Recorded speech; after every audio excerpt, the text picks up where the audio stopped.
আমরা যারা সেলসে কাজ করি প্রায়ই একটা ভুল করি। সেটা হলো কাস্টমারের সামনে আমরা নিজেদেরকে ওভার কনফিডেন্স বা ওভার স্মার্ট হিসাবে প্রেজেন্ট করি। আমরা মনে করি যদি এমনটা করি তাহলে কাস্টমার খুব সহজেই আমাদের ট্রাস্ট করবে এবং আমাদের কাছ থেকে প্রোডাক্ট বা সার্ভিসটি কিনবে।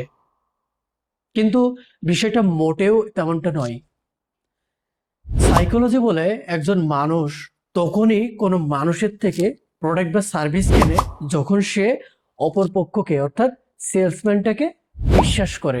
আর আপনি যখন কাস্টমারের সামনে নিজেকে ওভার কনফিডেন্স হিসাবে দেখান, ওভার স্মার্ট হিসাবে দেখান, কাস্টমার আপনার ভেতরে তার সাদৃশ্য দেখতে পারে না। অর্থাৎ আপনি যে তার মতো বা আপনার দ্বারাই যে ভুল হয়, যখন আপনি সেখান থেকে সরে আসবেন তখন কাস্টমারের ভিতরে ট্রাস্ট ইস্যু তৈরি হয়। তো কাস্টমারের থেকে ট্রাস্ট অর্জন করতে চাইলে নিজের ভালনারেবিলিটি মাঝে মাঝে প্রেজেন্ট করুন।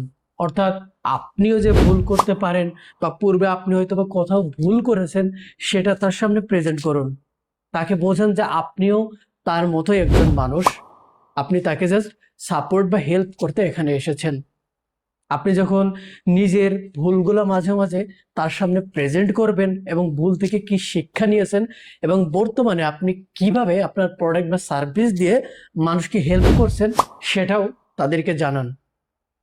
এর ফলে কাস্টমার আপনার ভেতরে সিমিলারিটি খুঁজে পাবে, অর্থাৎ তার নিজেকে আপনার ভেতরে দেখতে পাবে, যার ফলে খুব সহজেই আপনাকে বিশ্বাস করবে। আর সিমিলারিটি যখন কাস্টমার সেলসম্যানের ভিতরে দেখতে পারে তখন কাস্টমারের ব্রেইনে অক্সিটোসিন রিলিজ হয়, যেটাকে বলা হয় ট্রাস্ট হরমোন।